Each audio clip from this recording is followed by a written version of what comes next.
Good morning. The Committee on Homeland Security, Subcommittee on Transportation and Maritime Security will come to order.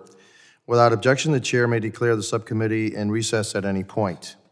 Today's hearing will examine the Transportation Security Administration's use of security directives and proposed rulemaking in transportation sector cybersecurity regulations. I now recognize myself for an opening statement. Today, this subcommittee is examining how the Transportation Security Administration utilizes security directives and public rules to manage cybersecurity risks within the transportation sector. In today's interconnected world, cybersecurity is more than just an IT issue. It is a critical component of our national security. Cyber threats have become pervasive, and their potential impact on critical infrastructure has profound implications for the safety and stability of our society and the resilience of our economy. Nowhere is this more evident than our transportation systems, which serve as the backbone of the American economy. These systems connect our communities, support commerce, and facilitate the movement of goods and services across the country and around the world. Our transportation networks, spanning aviation, rail, public transit, highways, pipelines, and maritime ports, are increasingly reliant on complex digital systems for operations and coordination. This reliance makes them especially vulnerable to cyber attacks by criminal groups and nation-state actors.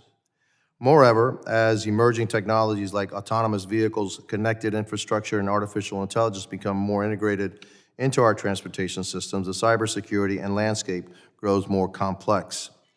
These advances, while offering new efficiencies and capabilities, also create additional access points that cyber criminals and nation-state adversaries could exploit. A cyber attack on any of these systems could disrupt travel, halt commerce, threaten public safety, and create cascading effects across our economy and national security landscape. Whether through ransomware attacks, data breaches, or other malicious cyber activities, such threats have the potential to cause extensive harm, demonstrating the need for targeted cybersecurity regulations within the transportation sector. Safeguarding our transportation infrastructure is not only about securing physical assets. It's also about protecting the digital networks that power and control them, ensuring resilience in the face of evolving threats. The Transportation Security Administration, TSA, established to protect our nation's transportation systems, has an essential and increasingly complex role in defending these critical networks against cyber threats. With its mandates to secure the nation's vast transportation infrastructure, covering everything from aviation and rail to maritime and public transit, TSA is tasked not only with physical security, but also with developing and enforcing cybersecurity regulations across the industry. I have concerns about TSA's current approach. In recent years, TSA has issued numerous security directives aimed at addressing cyber risks. However, these directives often seem reactive, hastily implemented, and lacking the necessary consultation with stakeholders. Industry feedback indicates that these directives can be overly prescriptive rather than performance-based, limiting operators' abilities to tailor cybersecurity practices to their specific operational needs. A security directive that lacks clarity and flexibility may do more harm than good. Instead of fostering robust security measures, it can lead to confusion, inefficiency, and checkbox mentality, where compliance is valued over actual risk reduction. Moreover, the lack of collaboration with industry experts, the people who understand these systems best, raises concerns about whether these directives are even capable of addressing the most pressing vulnerabilities.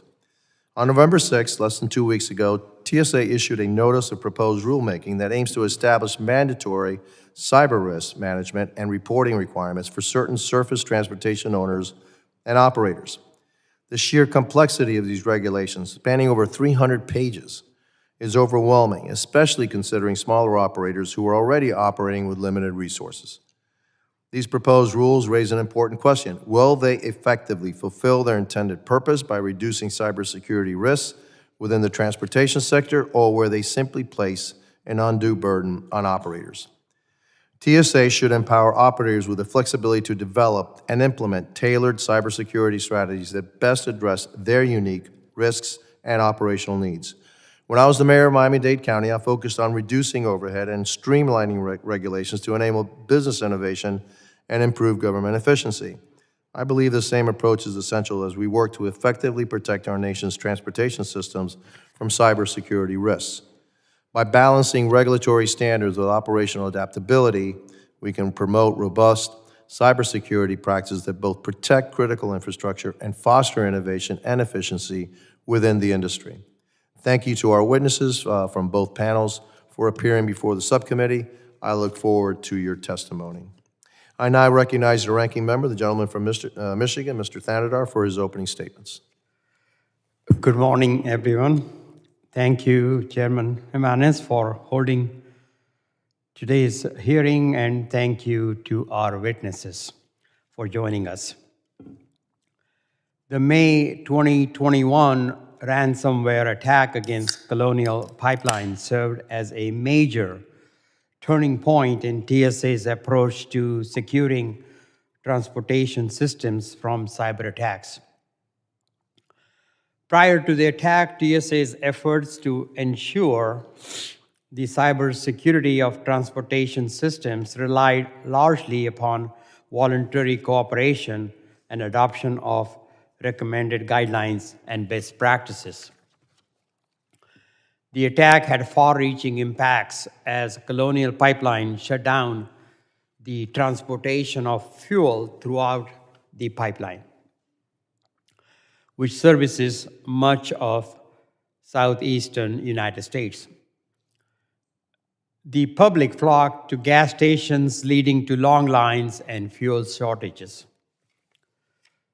In the aftermath of the attack, TSA assumed a more regulatory posture towards transportation cybersecurity, acting quickly to issue the first ever cybersecurity directives for pipeline systems and facilities.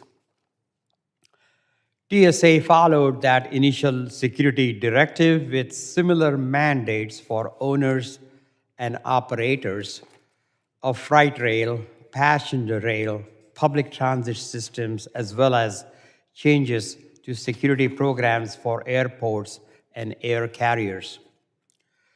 TSA required owners and operators to adopt essential cybersecurity measures, such as designating a cybersecurity coordinator and reporting cyber incidents.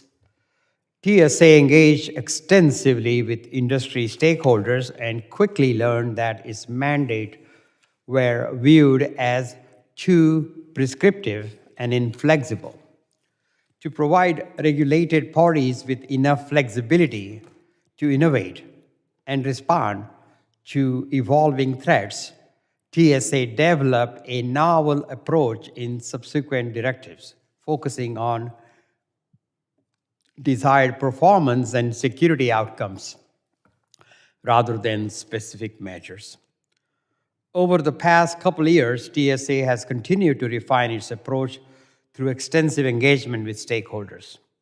Earlier this month, TSA issued a notice of proposed rulemaking to codify cybersecurity requirements for owners and operators of pipeline rails and over-the-road bus systems.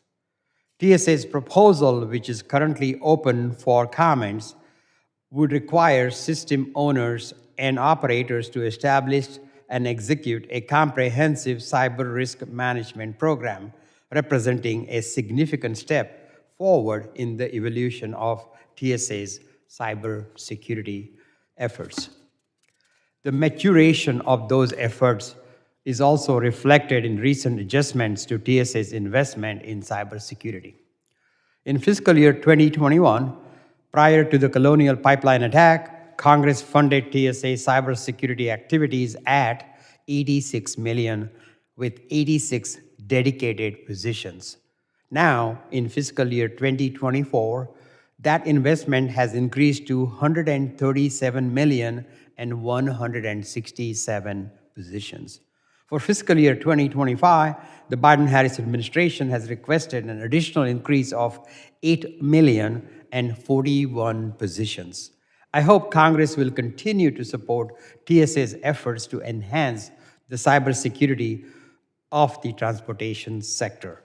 To those who may question the need for regulations of TSA's use of emergency security directives, I would note that if TSA continued to rely on voluntary compliance with recommended guidelines and another attack like the attack on Colonial Pipeline were to occur, the public would rail against both TSA and Congress for allowing a disproven approach to continue. Our adversaries are continuing to adopt and pursue offensive cyber capabilities. Now is the time for TSA and its partner to ensure our security defenses are fully fortified. I thank the chairman and our witnesses again, and I yield back. Thank you, Ranking Member Thanedar. Other members of the committee are reminded that opening statements may be submitted for the record. Again, I am pleased to have a distinguished panel of witnesses before us today on this critical topic. I ask that our witnesses please rise and raise their right hand. Do you solemnly swear that the testimony you will give before the Committee on Homeland Security of the United States House of Representatives will be the truth, the whole truth, and nothing but the truth, so help you God?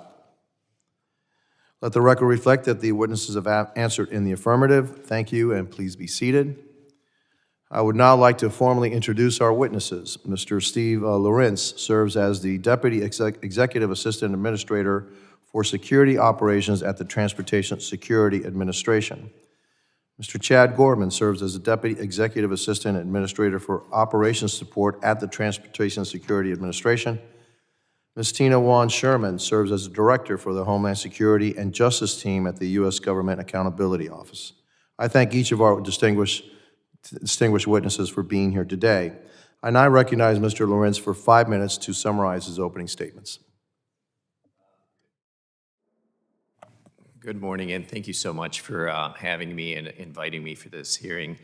My name is Steve Lorenz. As you mentioned, I'm the Deputy Executive Assistant Administrator for Security Operations. I have the privilege to work with and oversee 57,000 employees within security operations.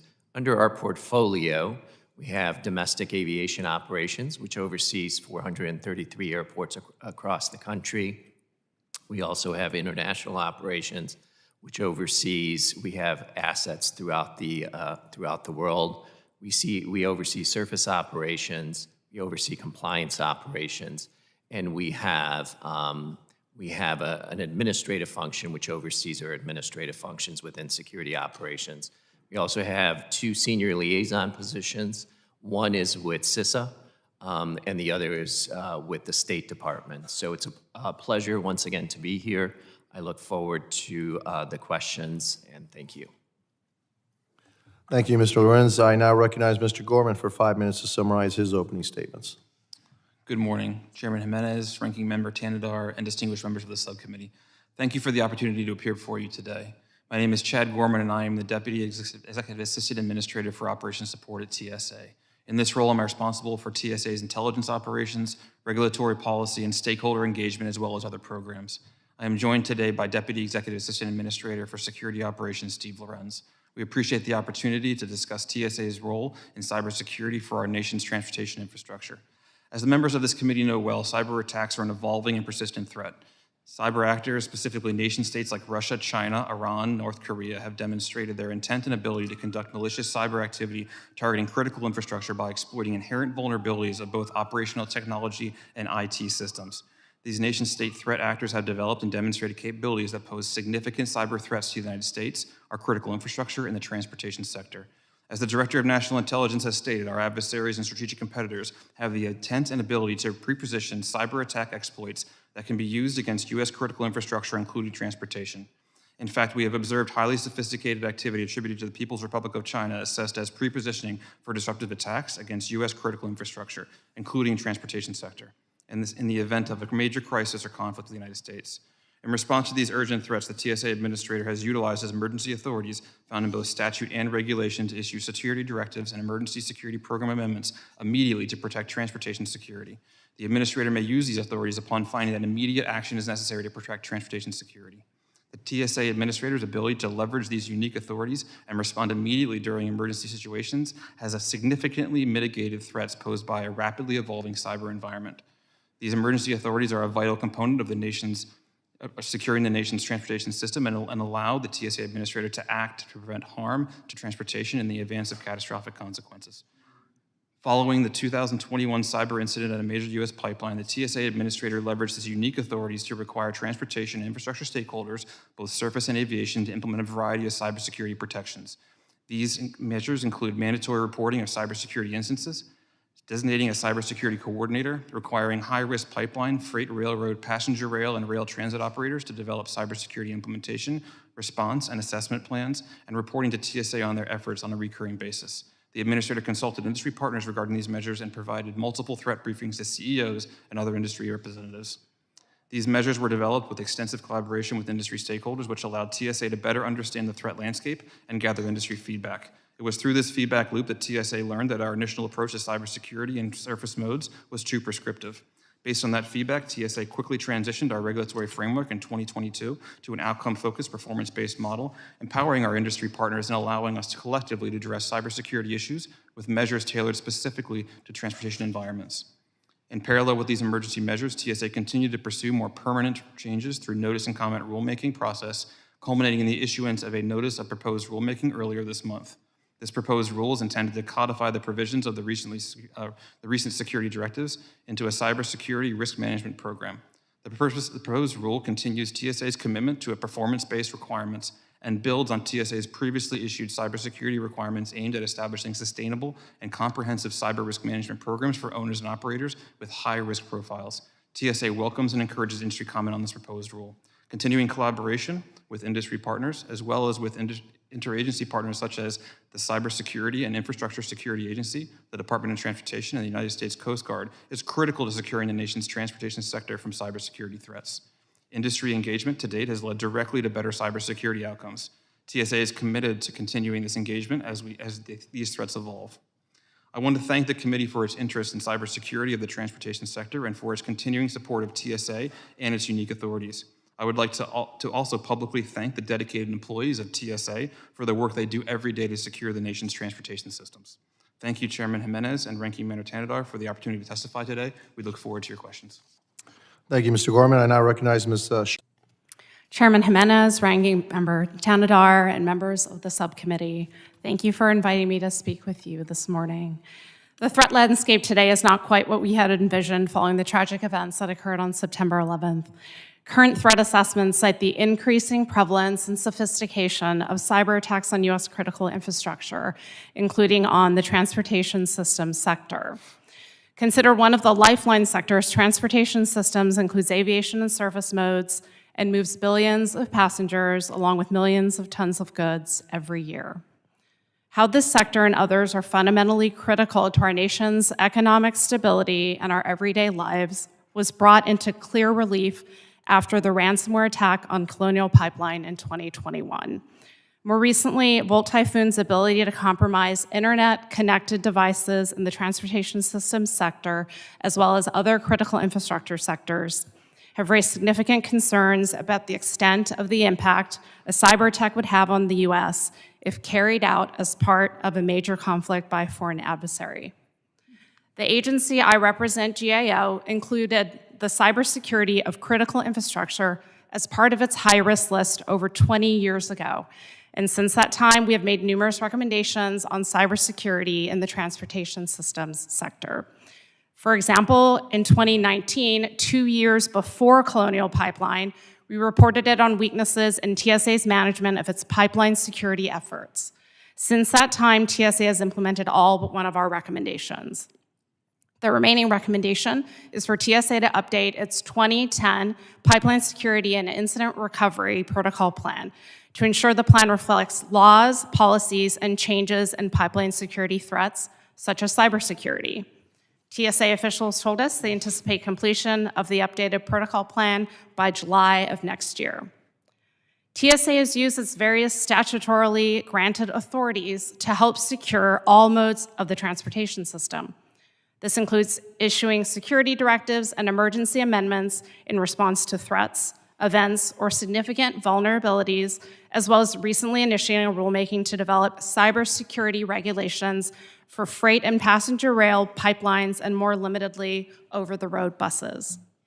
Over the past 5 years, GAO has reviewed TSA security directives and emergency amendments in both aviation and surface transportation systems, and has made recommendations to clarify the process for renewing such directives and amendments and for obtaining and documenting stakeholder input. We also recently reported that TSA was unable to demonstrate that its security directives and emergency amendments align with leading practices for ransomware. As it moves through its rulemaking process for surface transportation, TSA should consider leading practices GAO has identified to improve the effectiveness of the process, including incorporating project management practices such as timely communication with external stakeholders about the rulemaking's process and progress, as well as other details. TSA should also be prepared to address some of the factors that can delay rulemaking, such as the complexity of the issues covered, shifts in administration and agency priorities, and the availability of resources to carry out a rulemaking.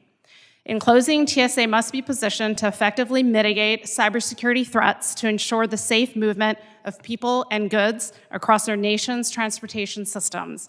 GAO will continue to assist Congress in the oversight of TSA's efforts. I'd like to thank my GAO colleagues for their tremendous support in my preparation, and to the subcommittee for holding this hearing. Thank you, Ms. Sherman. Members will be recognized by order of seniority for their 5 minutes of questioning, and I recognize myself for 5 minutes of questioning. Back to you, Ms. Sherman. This 300-page document, what do you consider that? Is it more check the box reporting requirements, or does it actually help industry in protecting itself from cyber attacks? While we haven't done an in-depth analysis of the recent rulemaking, we know that there's a number of the requirements that are carried over from the existing security directives intended to help, of course, improve the cybersecurity of surface transportation. We also think that training that's potentially to be implemented, that's included as part of the rulemaking, is a positive step forward. Deterrence is always really difficult, of course, to measure, but we do see this as an important step forward by TSA. Mr. Gorman, in terms of the rulemaking itself, I mean, as you were speaking, I'm looking at, let's focus, say, on rail, okay? Mm-hmm. So much of this country's commerce, energy, et cetera, runs on rails.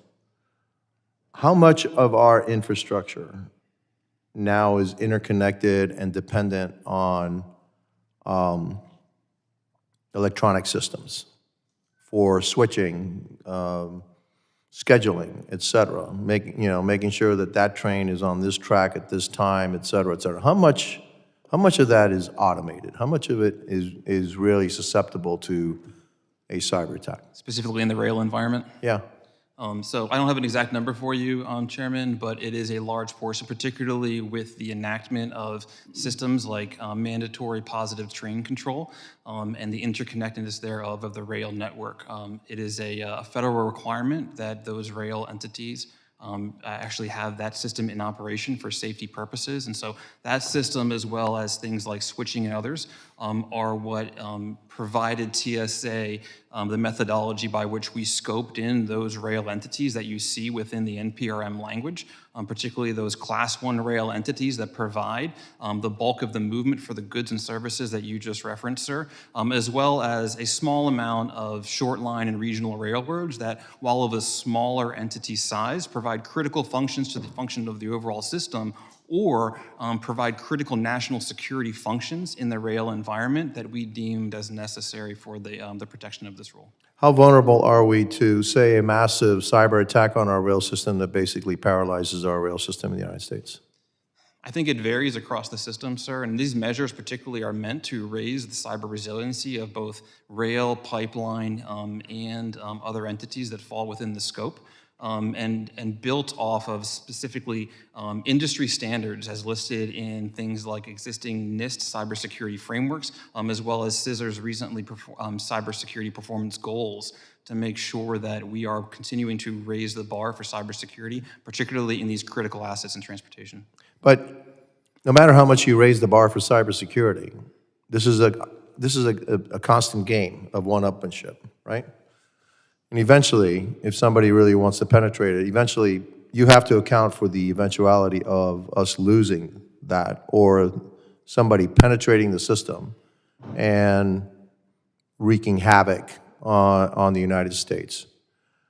In these rules, do you account for that, and do you mandate resiliency so that, worst case scenario, you have to get off the grid?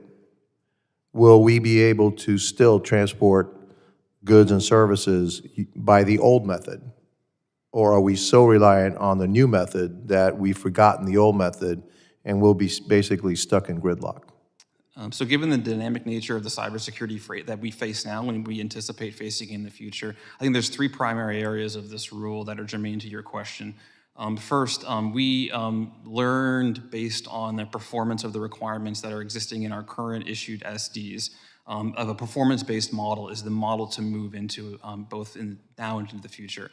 These requirements that we have in the NPRM as posted, we believe provide both specificity in the outcomes that we are requiring as well as flexibility for operators to adapt those to their specific operations, systems, and technologies to achieve those.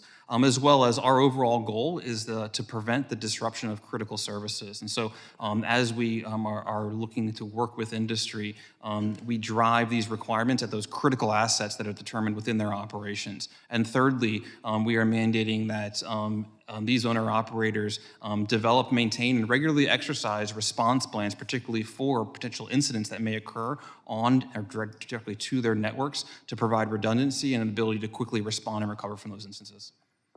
Thank you. My time is up. Now I recognize the ranking member, Mr. Thanadar, for 5 minutes. Thank you, Chairman. Mr. Lawrence and Mr. Gorman, in the aftermath of the Colonial Pipeline attack, Congress has consistently supported TSA's request for additional cybersecurity resources and personnel. For fiscal year 2025, the Biden-Harris administration has requested an additional 8,041 positions for TSA's cybersecurity activities. How will that funding and those positions be used to enhance TSA's efforts? And what more does TSA need from Congress to further advance transportation cybersecurity? Thank you for that question. First of all, I think it's really important to acknowledge the support that we have received and continue to receive, and we're very, very appreciative of that. Currently, in the aviation sector, we have oversight of 168 entities. In the surface sector, we have oversight of 155, and that's going to also grow moving into next year.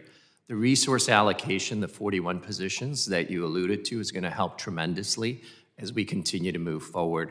Currently, within our security operations structure for both aviation, we have 32 employees that are allocated to provide support for those 168 entities. So as you could tell, the scope of the work is great, especially with some of the requirements and some of the pivoting that we have done based on industry feedback. And I just want to share one of those things. So industry has been instrumental in building this partnership and support with TSA. And they requested a couple things, which we worked with them on. One is to not submit their information to us. So our inspection timeline went from 2 days to maybe a week. So that drives additional resources. Also within the surface sector, we have about 60 employees that are allocated to handle about 155 entities. So the workload is there, but we truly appreciate the support that we continue to receive, and we look forward to also the President's budget, which identifies these positions. Thank you. Thank you. I would add one more thing to Mr. Lorenz's response there as well, is that we also have critical responsibilities as a sector risk management agency to not only regulate within this space, but then also specifically to provide support to the industry stakeholders, both in the service and aviation domains. These resources would also provide greater ability for us to engage on a regular and repeating basis with our industry stakeholders as they both implement these measures, as also face cybersecurity threats directly at their networks, as well as provide actionable intelligence directly to CIOs and CISOs within these company structures, so they can help best guide threat hunting teams and other preparatory measures above and beyond those measures that are required to additionally provide protections across transportation. Thank you. Now, at times we have heard complaints about TSA's use of and reliance on security directives. However, statute requires the TSA administrator to immediately issue a security directive whenever the administrator determines that doing so is necessary to protect transportation security. The authority to issue security directives allow the TSA administrator to respond quickly and effectively to imminent threats. The regulatory process is simply not always fast enough to keep up with the evolving intelligence landscape. My question is, how critical is TSA's security directive authority to the agency's ability to carry out its mission? Aside from TSA's recent cybersecurity efforts, how else has TSA used the security directives to protect transportation security? If TSA has not moved immediately following the Colonial Pipeline attack to issue cybersecurity directives across several transportation modes, would our transportation sector have been left vulnerable? First question, thank you for the question. We believe that the administrators' emergency authorities are vital to the security of the transportation sector. We have used these authorities both, as you mentioned here in this hearing, on several instances over the last several years to ensure that we were rapidly responding to the ever persistent and direct threats posed by our cybersecurity adversaries. With regards to other instances beyond cybersecurity, we would be happy to provide the members a listing of that, as that information is sensitive security information and we cannot discuss those details here in this hearing. We will be able to follow up with you directly after this hearing to provide you a summary of several examples of their usage. Thank you, and I yield back. Thank you to the ranking member, and I recognize the gentleman from Louisiana, Mr. Higgins.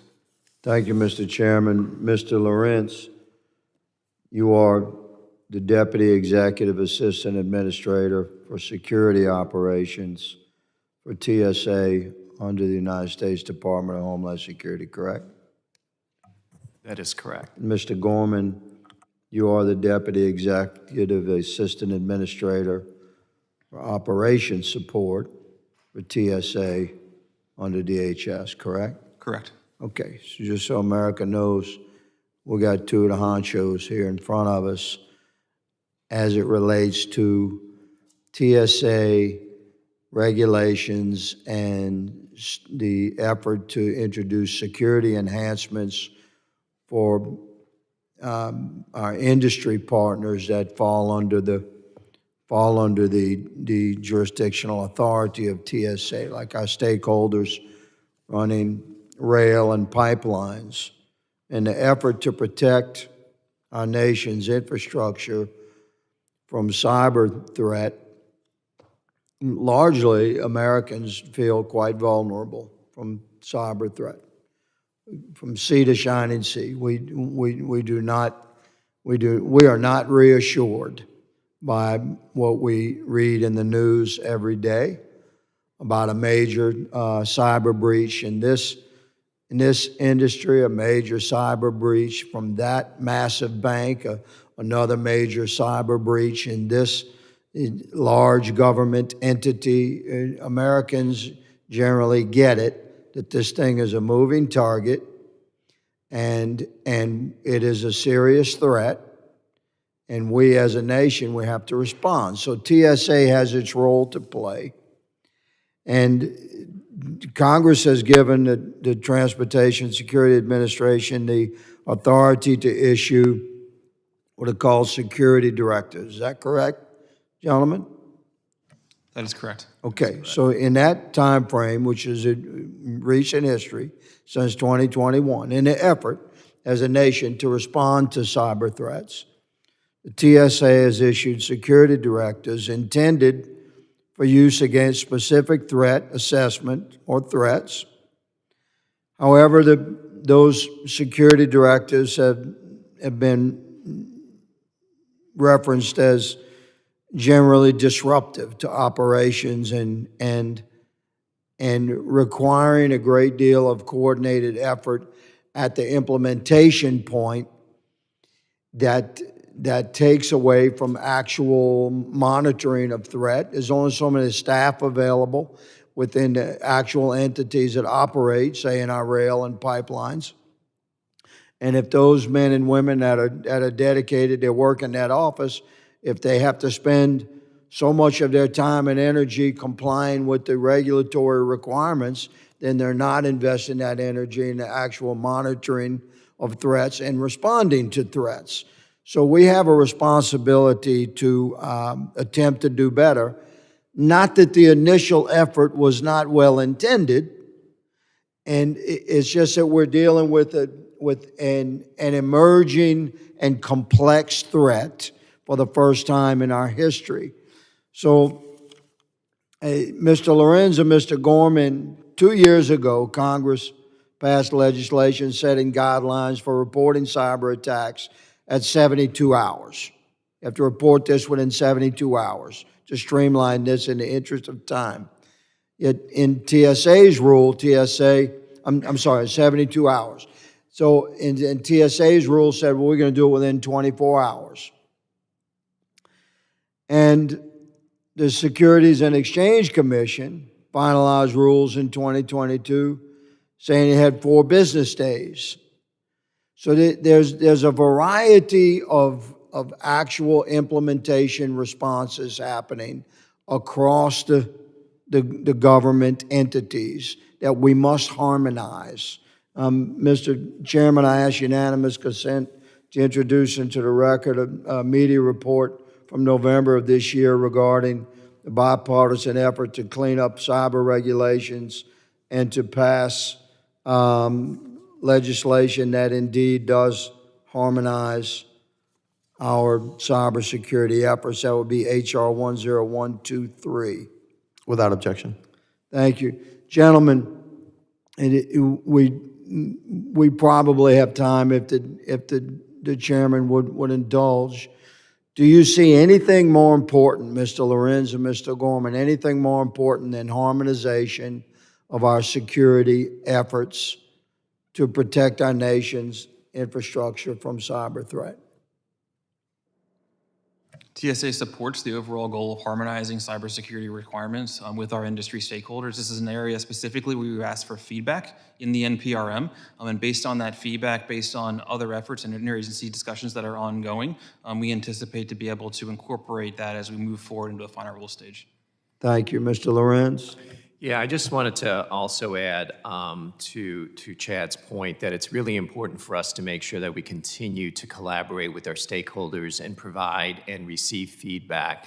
And to your question and to your comment, I think it's really important to also address, since May of 2021, just in the surface realm, we have held over 300 industry engagements, whether it's briefings or calls, to make sure that industry had the opportunity to provide feedback so we can receive that feedback and pivot accordingly.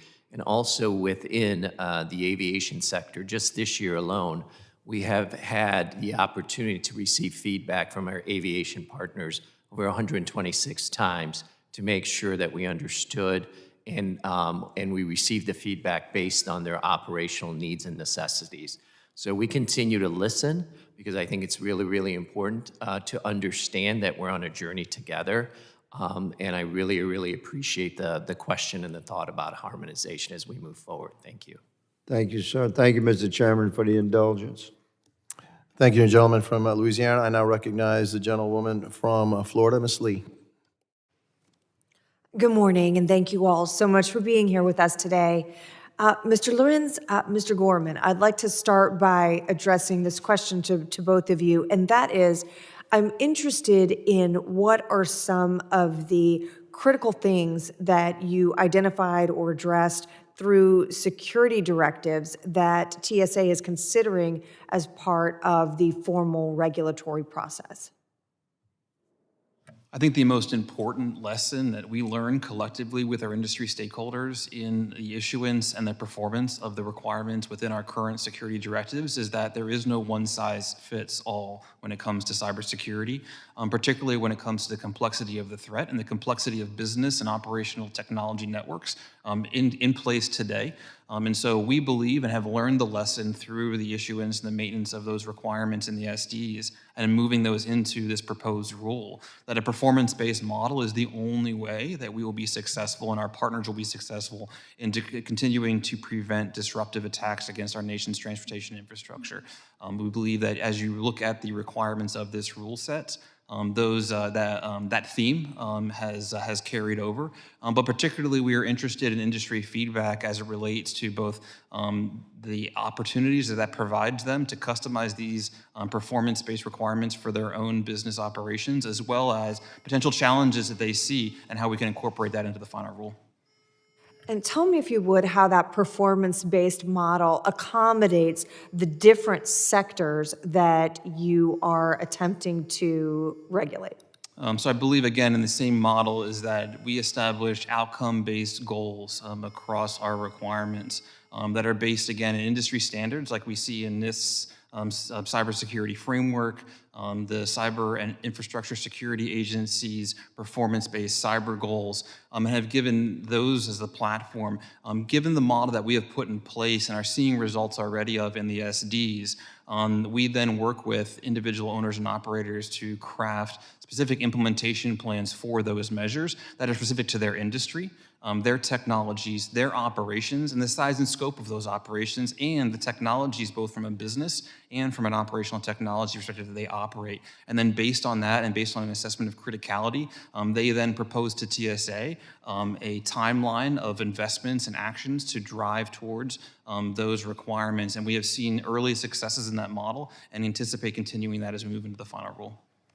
So is it your assessment that that is a sufficient way to identify regulatory requirements that are unique enough for each of the different sectors, that that is a sufficient way to accommodate the notion that each of them needs something a little bit different, and the best practices and requirements for each of those different subsectors should be a little bit different? You think that's an adequate way to address it? I think not only do we believe it's adequate, we believe that is one, again, an essential way to provide the flexibility across infrastructure, as well as provide flexibility for continuing adapting in persistent threat environment. And so as we again move into a permanent rule stage, we believe that is the way that we will proceed and actually work with our partners for ultimate success.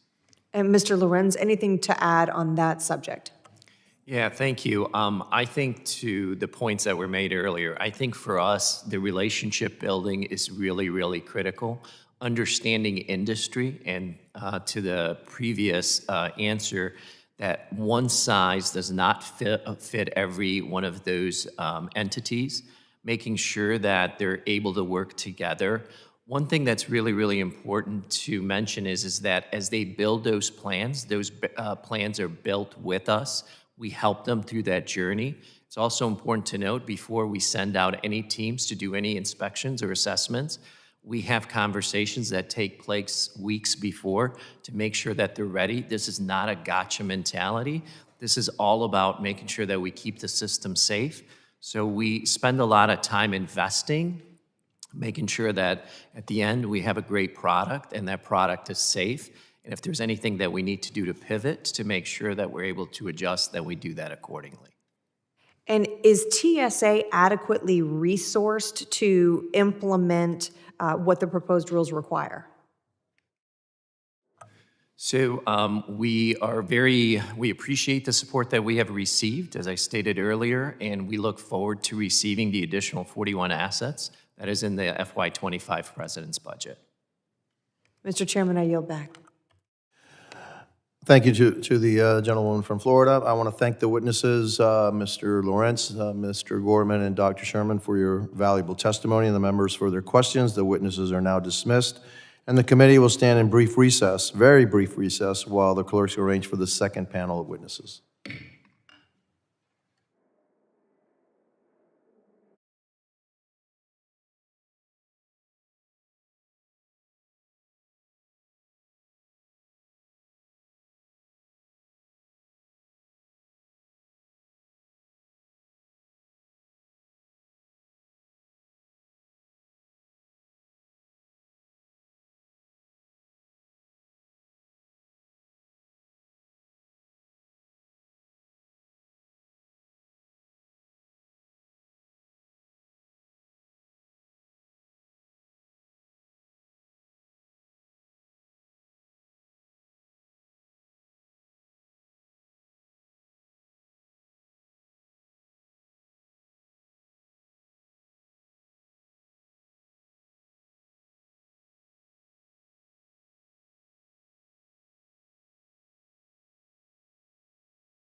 Committee will come to order. I am pleased to welcome our second panel of witnesses. I ask that the witnesses please rise and raise their right hand.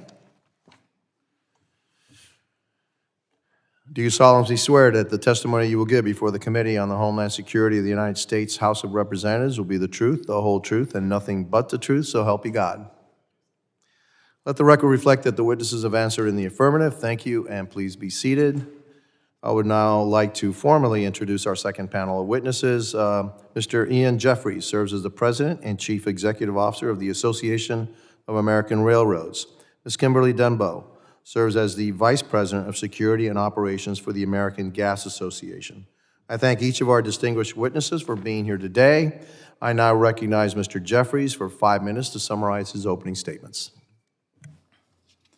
Good morning, Chairman Jimenez, members of the subcommittee. Thank you for the opportunity to be here today, where I have the privilege of representing the nation's freight railroads. Running across 140,000 miles of privately funded infrastructure, railroads rely on advanced technology and skilled employees to operate safely and keep goods moving every day. Safety, physical and digital, is at the core of all railroads do. And pertaining to cybersecurity specifically, as you know, it is a continuous arms race between attackers and defenders, with railroads committed to constantly improving protection. And if you take away one thing from me today, I hope it is this: railroads have a track record and a system in place to meet the cyber challenges of today and tomorrow. We prioritize cybersecurity through a well-established risk-based and collaborative approach, actively working with government entities like TSA and CISA to improve and adapt cybersecurity measures.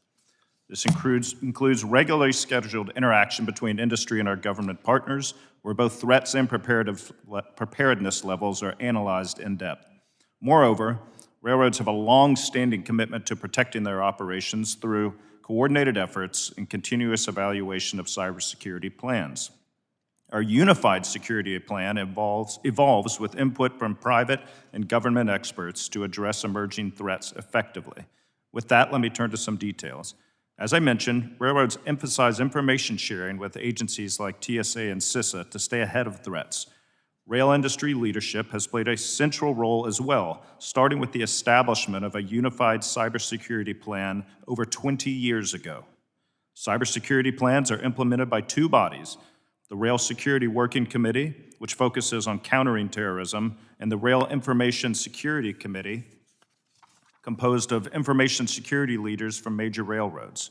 Together, these committees form the Rail Sector Coordinating Council, railroads' main channel for coordinating with government on cybersecurity. Looking forward, while railroads and other entities have been reporting incidents for several years, railroads would benefit from CISA regularly updating its cyber profile based on attack analyses across sectors, as timely reports back to industry are crucial for staying informed about emerging threats and potential bad actors. In looking at the risk management rule, AAR appreciates the open regulatory approach TSA has finally taken with regard to its recent NPRM on cyber risk management. The industry is still reviewing the rule, which just came out this month, and will offer detailed comments. In our initial review of the NPRM, we did identify a few longstanding issues railroads have repeatedly raised with TSA that were not addressed in the NPRM. For example, and as mentioned earlier, the proposed rule requires a reporting of a cyber incident within 24 hours, which conflicts with the statutory requirement of 72 hours, further conflicting with SEC requirements of 4 days. Not only could this conflict create confusion and was easily avoidable, but the earlier deadline may divert resources from immediate ongoing attack response to comply with the reporting requirement. The rule also continues to require that any security coordinator be a U.S. citizen, which is impossible for Canadian Class I railroads who operate throughout the U.S. as well. We look forward to addressing these issues and others throughout the public comment period, and will continue to engage in conversations with TSA and other government partners to ensure any final rule protects railroads, employees, and the communities in which we operate. And as I said, we were pleased to see TSA issue this proposed rule through a normal regulatory process after several years of issuing security directives under its emergency authorities. While emergency authorities might be necessary in the rare instance of a true identifiable immediate threat, AAR prefers the collaborative regulation of TSA's use of directives, which, while faster, bypass public input and risk leading to unnecessary requirements that lack security justification. One-size-fits-all prescriptive mandates can be counterproductive by failing to recognize the modal differences in their cyber preparedness. As I mentioned, railroad's first cybersecurity plan was established over 20 years ago. Overly prescriptive regulation also risks stifling innovation necessary to adapt to constantly changing threats, something that is happening every day. AAR supports performance-based standards, and that was a welcome message from the prior panel, to allow flexibility in responding to fast-evolving threats. Thank you, and I look forward to our discussion today. Thank you, Ms. Jeffries. I now recognize Ms. Dembow for 5 minutes to summarize her opening statements. Thank you, Chairman. Chairman Jimenez, members of the subcommittee, I'm Kimberly Denbo, Vice President of Security and Operations of the American Gas Association, AGA. AGA represents more than 200 local energy companies that deliver clean and affordable natural gas to 95% of natural gas customers across the United States. I have led AGA security policy and technical program for nearly 3 decades. I'm a former voting member of the TSA Surface Transportation Security Advisory Committee and co-chaired the standing up of its Cyber Subcommittee.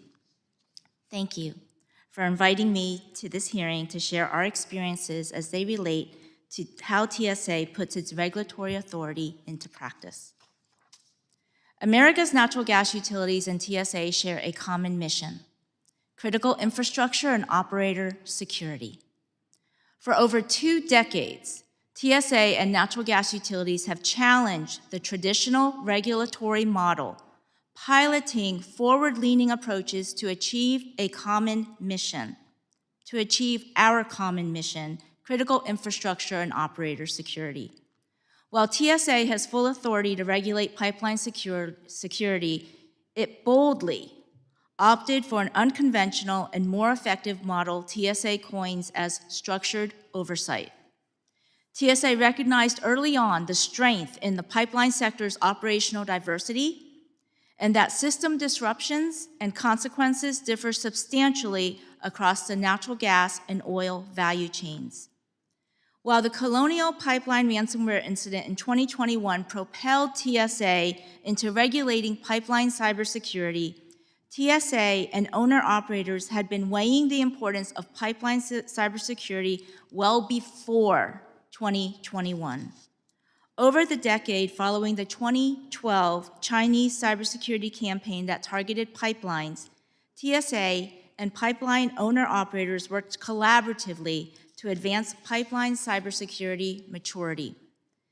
Beyond basic cybersecurity hygiene, TSA realized there is no single cybersecurity law, regulation, or standard that can be universally applied across pipelines without having to allow the option of alternative measures or system-by-system customization. Regardless, public pressure in the aftermath of the Colonial Pipeline ransomware incident drove TSA to issue a series of prescriptive emergency security directives covering pipeline cybersecurity. The first iteration of security directives was depicted by inapplicable cybersecurity measures and unattainable compliance timelines. AGA worked tirelessly educating TSA about the operator's concerns. TSA ultimately hosted a series of pipeline security directive technical roundtables and listened and learned directly from owners and operators about alternative and, in many cases, more effective approaches to achieving the same cybersecurity outcome as required by the prescriptive measures. The technical roundtables resulted in a major regulatory course correction of the security directives towards a risk-based, outcome-focused approach. Let's get real. A proactively informed regulator is less likely to promulgate unclear, misinformed, and unworkable regulations. We recognize security directives serve a logical purpose. Imminent threats require immediate action. As demonstrated by the technical roundtables and subsequent TSA-hosted forums, there are benefits from leveraging security directives to improve security requirements before embedded into final rules. There must be a balance, however, because each iteration of the pipeline security directives results in reallocation of security resources on the part of the owner-operator. Congress should place guardrails on this regulatory mechanism to reduce its potential for future abuse or misuse. Hallelujah. After 4 years of being regulated by security directives, TSA finally issued cybersecurity regulations, proposed cybersecurity regulations. AGA member utilities favor reasonable pipeline cybersecurity regulations that are attainable, sustainable, and auditable.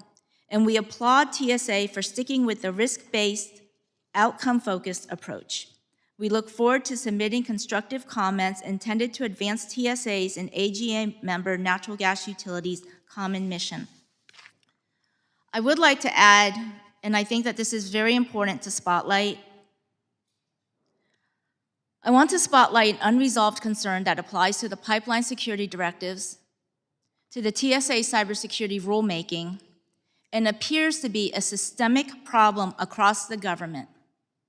The fixation on collecting and aggregating security operations-related sensitive information of critical infrastructure. There lacks rhyme and reason as to why any government entity in this threat environment would be compelled to take possession of critical infrastructure's most sensitive security operations-related information. It's ironic, the onus is on the owner and operator to limit the vulnerabilities introduced by subpar government cybersecurity performance, which continues to play itself out incident after incident. This is the one area where the government continues to fail in our common mission. Thank you for the opportunity to testify. I look forward to the exchange. Thank you, Ms. Denbaugh. Members will be recognized by order of seniority for their 5 minutes of questioning. I now recognize myself for 5 minutes. And Ms. Denbaugh, can you elaborate on your last statement? It's you seem to be heaping praise on TSA and the new regulations, hoping that new directives will be fewer and fewer. But then you ended up on kind of a sour note. So I'd like to home in on that. Can you elaborate on what you just said at the end? Yes, sir, and thank you very much for your firefighting service. Appreciate that. This has been an ongoing point of contention between the pipeline sector and TSA, and I will tell you, we have a very positive relationship with TSA from over many, 2 decades of working with them. And our concern is that there seems to be this, like I said, fixation on the part of every government entity, including TSA, that in order for them to prove that operators are doing what they're doing, or in order for the non-performance-based regulations to check the box for compliance, the government has to take control or possession of our sensitive operations-related information. And when I refer to that, I'm talking about specifically, example, in the proposed rule, TSA talks about us submitting identification of critical cyber systems, specific network architecture, baseline communications, detailed measures to protect our critical cyber systems, measures to address response to, recovery from, and from a cyber incident. If we're going to give all of this to TSA for them to hold on to, we might as well just give it to China or to Russia, because there is no storage system for data that is impenetrable. And from third-party, unauthorized third-party access to insider threat, which is my bigger concern, there is no reason for the government to have possession of this information. We have worked diligently with TSA, and as pointed out by the recent panelists, that they are coming on site for on-site inspections. Yes, it takes longer for the inspections, but then it allows us to prevent that vulnerability of TSA taking possession of our critical information. Do you have has TSA given you a reason why they require that? Because I actually agree with you that once you give it away to the government, to us, there is no guarantee that a adversary nation state can't access it through us and therefore put you at risk. Why does TSA need this? I don't necessarily think it's just TSA. I think it is a federal government and state government belief that in order for them to protect us, they need to have our critical information. It's our job as the owner-operator to protect us. It's TSA's and the federal government's job to protect the community, the nation. We should be able to do that together without putting the owner-operators in a vulnerable position that they would otherwise not be if they do not have to share that information. TSA's concern, as I understand it, has been the increased amount of time that they would have to spend on-site for inspections. And while I recognize that, and I do say that TSA does not have the resources that it needs, it is working diligently to really achieve all that it needs to. But making an inspection on-site last for a couple of days longer so that my owner-operators can sleep better at night, not worried that an insider threat or a nation state could hack into a system that has been proven through DHS, through DOE, name the three-letter or government organization that has not been compromised. That is why. Ms. Dunbar, I think all entities can be compromised. And at the end, no matter what we do, if somebody puts their mind to it, they can probably get into wherever that is they want to get into. Yes, Chairman, and I would like to add, because it would be remiss if I didn't, TSA has gone above and beyond to try to protect this information, but we just have to accept the reality that nothing is impenetrable. And because of that, my belief is that, yes, we try to put up as many safeguards as possible so that there's no penetration and no corruption. However, I'm more inclined to say, okay, assume that you are corrupted and assume that you are attacked.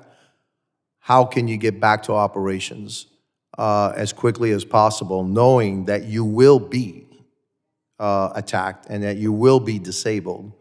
And so my problem with the entire cyber world is our over-reliance on it and also the lack of institutional knowledge of how to operate things without technology, the old-fashioned way, because we may have to resort to that.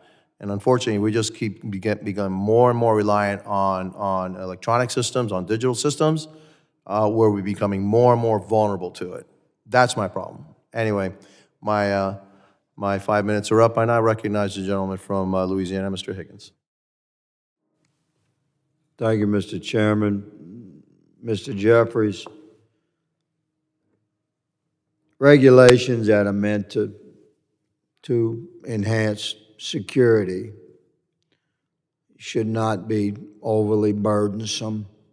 And we're going to get to the gentlelady's point, because I think that's an important conversation. But regarding rail, the operation of our rail systems is absolutely critical to the performance of our nation. The historical significance of rail systems working in a cooperative manner with every sovereign state's government and local municipalities, and with operating under federal regulation, and with thousands and thousands of industry stakeholders that are required to plug into the rail systems. It's quite a complex thing when you really look at it. So the regulations that the federal government places upon you, intended to enhance security, yes, of course, but in my assessment is that they're far too burdensome and can interfere with business, as the gentlelady pointed out. But how does that relate to financial cost? Do you find that in your interactions with TSA, and the effort to enhance security regulations and cyber threat for rail, is there fair and due consideration given to the financial impact to the rail industry? Thank you, Congressman, for the question. You know, we've been at this a long time. You kind of referenced that, about 200 years of moving goods around the country and doing it to a high degree of safety. And we take our responsibility with the utmost of seriousness to move goods safely and securely, because we move all variety of goods that Americans rely on every single day. And cybersecurity is a key portion of that. And as I mentioned, we've been at that since before the year 2000, in advance of Y2K. And we have had a productive, positive relationship overall with the TSA. Certainly can't say that for every government agency, so it's worth highlighting that. But to your point, we've got to think about the cost-benefit equation. And so, to my colleague's point, are we spending more time checking boxes and fulfilling requirements for requirements' sake, or are we maximizing security for maximizing security's sake?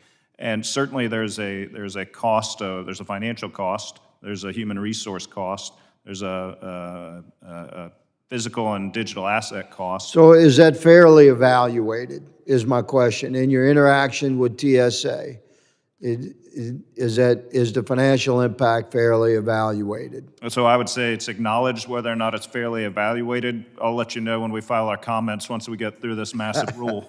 Okay, well, I'll take that as your answer. Be reassured, and for your partners across the country, and we are watching that. I mean, the financial impact is significant, and it has to be part of the formula. I would quickly say that I think that's why it's so important that you have a designated problem you're trying to solve, an outcomes-based approach versus an inputs-based approach. And so that's a core philosophy of ours. And well, that's a common sense answer, sir. I'm not sure that's allowed in D.C. Okay, fair enough. Ms. Denbo, you see, quoting you said that the government essentially seeks control or possession of your critical infrastructure systems, and you're saying that in order for the government to check your cybersecurity compliance, the government is compromising your cybersecurity infrastructure. And this is exactly the conservative perspective of government overreach. So would you please expound upon that? And what would be your suggestion to the federal government to get the hell out of your way and let you protect your systems? Thank you for that colorful opening. AGA, the American Gas Association, we support reasonable cybersecurity regulations. From the natural gas utility perspective, we do not just have to answer to the federal government, we also answer to their state public utility commission.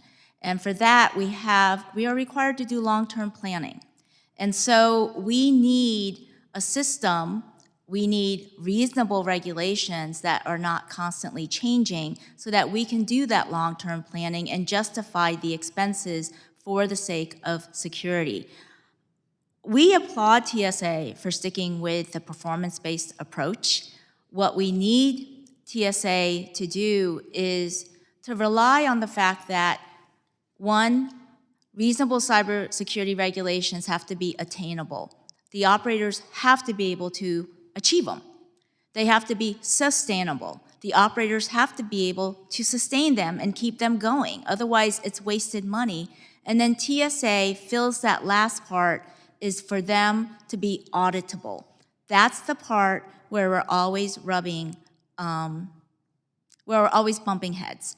And that is because there are ways where TSA can audit and verify without having to take possession of our critical infrastructure information. Because when you say taking possession, you mean that they're documenting your security mechanisms you have in place, and therefore they're exposing your security mechanisms themselves to breach by the cyber threat operators and bad actors across the world. Is that essentially what you're saying? In a nutshell, basically, it is rather than showing what they would like is to get a copy.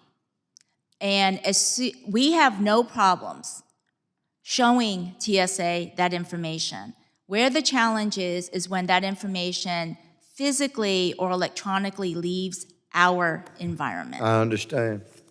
Oh, you have my commitment to address that. That's precisely the kind of thing we intend to push back against. Mr. Chairman, my time is well expired. Thank you for this hearing. I yield. Thank you, gentlemen from Louisiana. I want to thank the witnesses for their valuable testimony and the members for their questions. The members of the subcommittee may have some additional questions for the witnesses, and we would ask the witnesses to respond to these in writing. Pursuant to Committee Rule 7D, the hearing record will be open for 10 days. Without objection, the subcommittee stands adjourned.